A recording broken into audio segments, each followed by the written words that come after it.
ஸ்ரீ குருபியோ நமக. சர்வம் நீ காண்பர் அனைவருக்கும் வணக்கம். வசந்த நவராத்திரி வழிபாட்டு முறை, வழிபாட்டு பலன்கள், வசந்த நவராத்திரியின் போது சொல்ல வேண்டிய ஸ்தோத்திரங்கள், மந்திரங்கள் ஆகியவை பற்றி இந்த பதிவில் காண்போம். சக்தி வழிபாட்டில் 4 விதமான நவராத்திரிகள் பற்றி கூறப்பட்டுள்ளது. சாக்த வழிபாட்டின்படி 4 நவராத்திரிகளும் அனுஷ்டிக்கப்பட வேண்டியவை என்ற போதிலும் புரட்டாசி மாதத்தில் அனுஷ்டிக்கப்படும் சாரதா நவராத்திரியே பிரசித்தமாக கொண்டாடப்படுகிறது.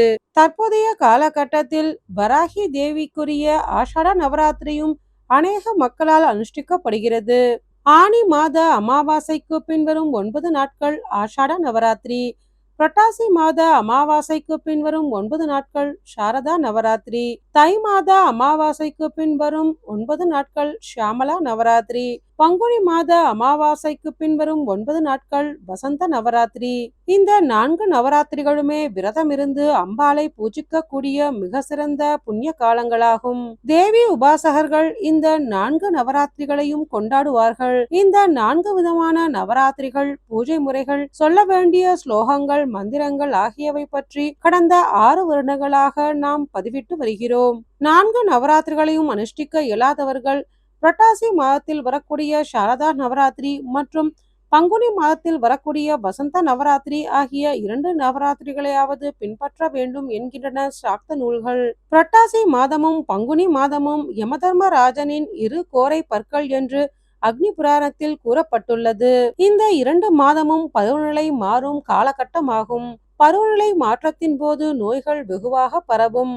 அச்சமயத்தில் நாம் அம்பிகையை உபாசனை செய்வதால் அன்னை நம்மை பாதுகாத்து பலமான வாழ்வருள்வாள். ஒரு வருடத்திற்கு 2 மாதங்களாக பிரித்து 6 ருதுக்களாக பிரித்து வைத்துள்ளனர் நம் முன்னோர்கள். வசந்த ருதுவில் வருவதால் இந்நவராத்திரி வசந்த நவராத்திரி என அழைக்கப்படுகிறது. பங்குனி மாத அமாவாசைக்கு பின் வரும் பிரதமை முதல் நவமி வரையான 9 நாட்கள் வசந்த நவராத்திரி எனப்படுகிறது. இந்நாட்களில் அம்பிகையை பூஜை, ஜபம், ஹோமம் ஆகியவற்றை செய்து உபாசிக்க வேண்டிய புண்ணிய காலமாகும். இதற்கு லலிதா நவராத்திரி, தேவி நவராத்திரி, சைத்திர நவராத்திரி என வேறு பெயர்களும் உண்டு. வசந்த நவராத்திரியின் தேவதை சக்தி உபாசனையில் மூல தேவதையாக விளங்கக்கூடிய ஸ்ரீ லலிதா திரிபுர சுந்தரி ஆவாள். ஸ்ரீ லலிதா திரிபுர சுந்தரியிடம் இருந்துதான் தசமகா தேவியர்கள் தோன்றினார்கள் என்று புராணங்கள் கூறுகின்றன. ஸ்ரீ லலிதா திரிபுர சுந்தரியின் பெருமைகளையும் பராக்கிரமங்களையும் ஸ்ரீ லலிதோ பாக்யானம், ஸ்ரீ தேவி பாகவதம், ஸ்ரீ தேவி மகாத்மியம் போன்றவை சிறப்பிக்கின்றன. ஸ்ரீ லலிதா திரிபுர சுந்தரியை ஸ்ரீ சக்கரம் என்னும் எந்திரத்திலும் மகாமேருவிலும் உபாசனை செய்வார்கள். ஆதிசங்கர பகவத் பாதாள் பல கோயில்களில் ஸ்ரீசக்கர பிரதிஷ்டை செய்து ஸ்ரீசக்கர வழிபாட்டை உலகறிய செய்தார். தேவியின் உபாசனை முறையை பின்பற்றுகின்றவர்களை ஸ்ரீவித்யா உபாசகர்கள் என்று அழைப்பார்கள். ஸ்ரீசக்கர வழிபாட்டு முறையை சௌந்தர்ய லகரி, பவானி புஜங்கம், தேவி புஜங்கம் ஆகியவை சிறப்பித்து கூறுகின்றன. இந்த ஸ்ரீசக்கரமே அம்பாளின் எந்திர சுரூபமாகும். ஸ்ரீசக்கரத்தில் தேவி தன் ஆவரண தேவதைகளுடன் பரதேவதையாக சிந்தாமணி கிரகத்தில் பிரகாசிக்கின்றாள். இனி வசந்த நவராத்திரி வழிபாட்டு முறையை பற்றி பார்ப்போம். நவராத்திரிக்கு முதல் நாளே வீட்டை சுத்தம் செய்து பூஜைக்கு வேண்டிய பொருட்களை சேகரித்து வைத்துக் கொள்ள வேண்டும்.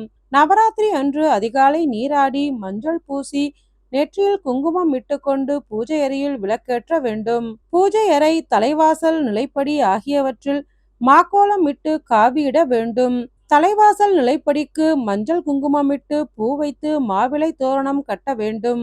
தேவியை கலச ஸ்தாபனம் செய்தோ படத்திலோ அல்லது விக்கிரகம் வைத்தோ வழிபாடு செய்யலாம். உங்களிடம் சிறு மண்டபம் இருந்தால் அதில் வைத்து அலங்காரம் செய்தோ அல்லது மனைப்பலகையில் வைத்தோ வழிபடலாம். மனைப்பலகையில் மாக்கோலமிட்டு நுனி வாழை இலையில் பச்சரிசி அல்லது நெல்லை பரப்பி அதன் மீது கலசம் வைக்க வேண்டும்.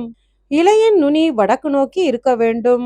செம்பு, பித்தளை, வெள்ளி, பஞ்சலோகம் ஆகியவற்றால் ஆன செம்பில் மஞ்சள் குங்குமமிட்டு நீர் நிரப்பி அதில் ஏலக்காய், பச்சை கற்பூரம் ஆகியவற்றை சேர்க்க வேண்டும்.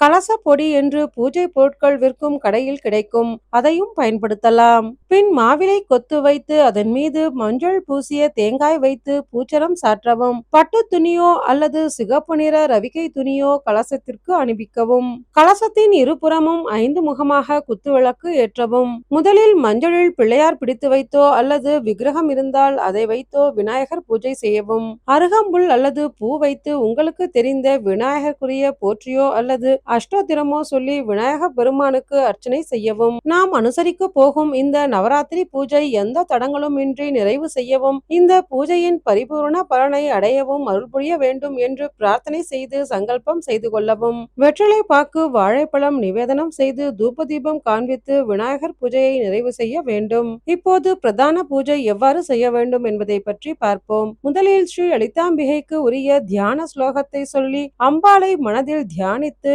கலசத்தில் எழுந்தருளும்படி பிரார்த்திக்கவும். பின் அம்பாளுக்கு உரிய அஷ்டோத்திரம் 108 நாமாவளிகள், லலிதா சகஸ்ரநாமம், லலிதா திருசதி ஆகியவற்றில் உங்களுக்கு தெரிந்தவற்றை கூறி வாசனை பூக்களாலோ அல்லது குங்குமத்தினாலோ அர்ச்சனை செய்யவும். தேங்காய், வெற்றிலை பாக்கு, வாழைப்பழம், சர்க்கரை பொங்கல் நிவேதனம் செய்யவும். உங்களால் இயன்ற நிவேதனங்களை பக்தி ஸ்ரத்தையுடன் 9 நாட்களும் அம்பாளுக்கு நிவேதனம் செய்யலாம். பின்பு தூப தீபம் காண்பித்து நமஸ்கரித்து பூஜையை நிறைவு செய்ய வேண்டும். 9 நாட்களும் இவ்வாறு பூஜை செய்ய வேண்டும். சாரதா நவராத்திரி போன்றே 9 நாட்களும் பெண்களை வீட்டிற்கு அழைத்து வெற்றிலை பாக்கு, வாழைப்பழம், தேங்காய், தாலி சரடு, மஞ்சள் குங்குமம், ரவிகை துணி, புடவை, கண்ணாடி வளையல், சீப்பு, முகம் பார்க்கும் கண்ணாடி, புஷ்பம், 1 ரூபாய் நாணயம் முதலிய மங்கள பொருட்களை தரலாம். இவை அனைத்தையும் கொடுக்க இயலாதவர்கள் வெற்றிலை பாக்கு, வாழைப்பழம், பூ, மஞ்சள் குங்குமம் ஆகியவற்றை கொடுத்தாலே போதுமானது.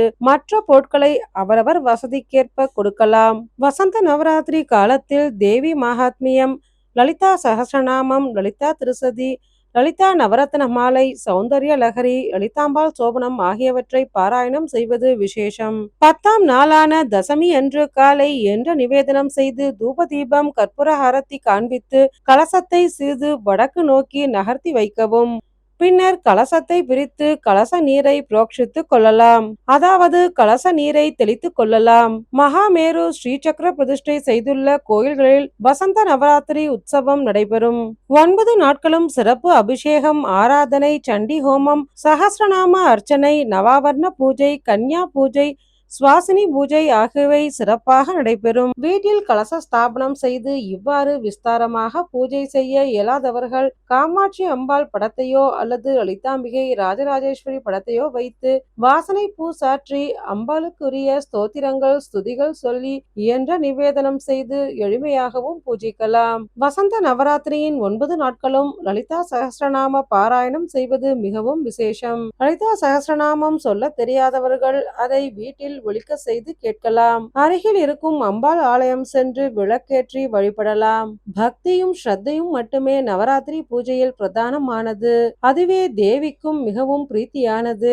நவராத்திரி 9 நாட்களும் அம்பாளை பூஜித்து பெண் குழந்தைகள், கன்னி பெண்கள், திருமணமான பெண்கள் ஆகியோரை வீட்டிற்கு அழைத்து மங்கள பொருட்களை தருவதால் அம்பாளின் பரிபூரண அருட்கடாட்சம் கிடைக்கும். இந்த வசந்த நவராத்திரி வழிபாடு அனைவருக்கும் அனைத்து வளங்களையும், மங்களத்தையும், வேண்டியதையும் அன்னையின் அருளால் வழங்கும். வசந்த நவராத்திரியின் போது பாராயணம் செய்ய வேண்டிய ஸ்ரீ லலிதா சப்த நாமாவளிகள்: நவதுர்கா ஸ்தோத்திரம், ஸ்ரீ லலிதா அஷ்டகாரிகா, ஸ்ரீ லலிதா பஞ்சவிம்சதி நாம ஸ்தோத்திரம், சௌந்தர்ய லஹரி, பரமாச்சாரியாகிருத ஸ்ரீ காமாட்சி ஸ்தோத்திரம், ஸ்ரீ காமாட்சி துக்க நிவாரண அஷ்டகம், ஸ்ரீ பாலா மந்திர சித்திஸ்தவம், ஸ்ரீ பாலா மந்திர கர்ப்பாஷ்டகம் ஆகியவைகளையும் மேலும் பல அம்பாள் ஸ்தோத்திரங்களையும் நம் சர்வம்னி சேனலில் பதிவிட்டு உள்ளோம். அதன் லிங்கை டிஸ்கிரிப்ஷனில் கொடுத்திருக்கிறேன். இந்த வசந்த நவராத்திரி புண்ணிய காலத்தில் விரதம் இருந்து அம்பாளை மனதில் இருத்தி பக்தி ஸ்ரத்தையுடன் ஸ்தோத்திரங்கள் சொல்லி இயன்ற நிவேதனங்கள் செய்து